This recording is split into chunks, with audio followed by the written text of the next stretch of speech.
vous demande d'applaudir notre deuxième candidate de l'année.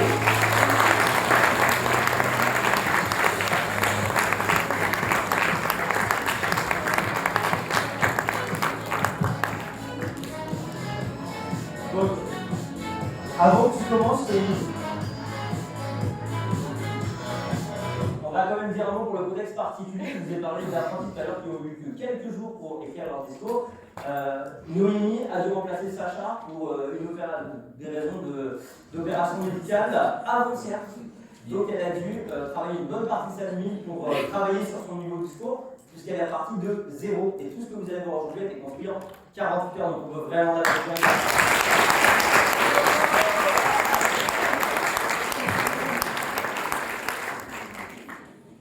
Mesdames, Messieurs, aujourd'hui nous nous rassemblons pour aborder un sujet souvent passé sous silence, éclipsé par d'autres formes de violence, tout aussi dévastatrices. Les hommes battus. Il est temps de lever le voile sur la réalité méconnue et de reconnaître que la souffrance ne connaît pas de genre.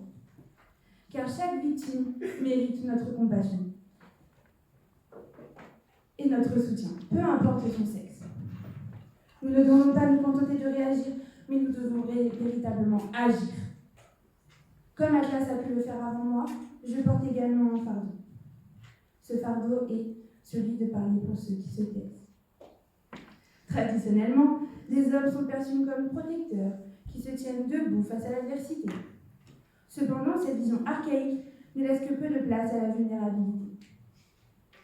Des milliers d'hommes subissent chaque année des violences domestiques, que ce soit physiologiques, physiques, psychologiques ou émotionnelles. En France, une étude estime qu'un homme sur 3 est victime de violences conjugales. Un chiffre qui devrait nous interpeller et nous pousser à réagir. Il faut savoir qu'une femme sur 2 est victime de violences conjugales. En général, la femme est plus souvent mise en avant, mais n'oublions pas ces hommes qui se taisent et qui en souffrent tout autant. Il pourrait être votre cousin, votre oncle, votre grand-père, votre père, ou même, pire encore, votre frère. Ces hommes en proie à la douleur et à la honte se retrouvent souvent isolés. La société ne leur offre pas les mêmes écoutes qu'aux femmes. Les structures d'accueil pour eux sont encore trop rares. Ils souffrent en silence, enfermés dans un cercle vicieux de peur et de stigmatisation. Cette souffrance, silencieuse, est une blessure profonde à la dignité humaine. Il est essentiel de reconnaître que la violence conjugale n'est pas une question de genre, mais une question de pouvoir et de contrôle. Les hommes peuvent être tout autant victimes que les femmes. Il est donc primordial de leur offrir des espaces sécurisés et des ressources adaptées pour qu'ils puissent se libérer de cette emprise destructrice. Des témoignages poignants montrent que malgré les obstacles, les hommes battus cherchent de l'aide. Ils veulent être entendus et reconnus. Les associations qui leur viennent en aide reportent une augmentation des demandes de soutien qui leur viennent et qui montrent que les besoins sont réels et pressants. D'autres études montrent que les hommes battus ont entre 25 et 44 ans, qu'ils représentent 27% des violences conjugales, dont 17% de décès. J'ai moi-même eu dans mon entourage une de ces victimes, cloîtrée dans lui, mon voisin, Anthony, gentil garçon plein de vie, étant lui-même victime. Il se levait chaque jour rempli d'une immense déprime à l'idée de croiser celle qui lui faisait subir ce crime. Ces enfants malheureux, témoins de ces actes cruels, étaient encore trop jeunes pour agir, laissant cet homme seul et perdu face à cette haine qui lui tape dessus chaque matin. Habituellement, l'homme est perçu comme quelqu'un d'infaillible, de fort et d'insensible. Cette stigmatisation les condamne au silence, accompagnée d'un manque de reconnaissance. Cela les amène à l'impuissance, puis au silence. Alors, bout à bout, nous pourrons briser ces tabous, changer ce monde qui nous pousse à bout. Certains affirmeront que les violences conjugales masculines ne sont qu'illusions et imagination. Mais la réalité est tout aussi frappante. D'autres diront que les hommes peuvent en parler, que leur cas n'est pas aussi différent de celui des femmes, que c'est tout pris au sérieux. Comment peut-on dire ça? Comment pouvez-vous m'affirmer cela, sachant qu'une seule victime sur 4 porte plainte, et surtout la plupart des plaintes sont classées sans suite? D'autres pourraient dire que les hommes sont moins touchés par la violence domestique ou que leur condition n'est pas aussi grave que celle des femmes.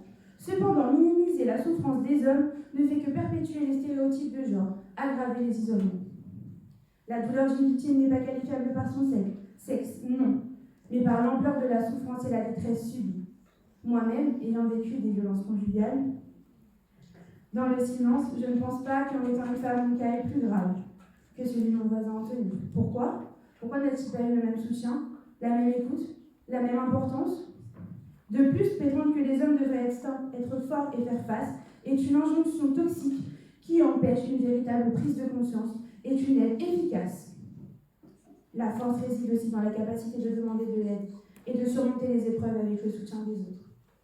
Ces victimes prennent leur courage à deux mains pour réussir à mettre des mots sur ce qu'elles vivent, mais aucune poursuite, affaire classée sans suite.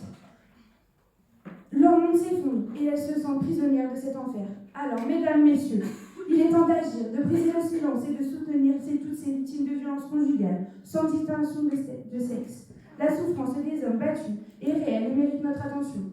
En ouvrant nos esprits, nos cœurs et en créant des structures adaptées et en sensibilisant le public, nous pouvons faire une réelle différence.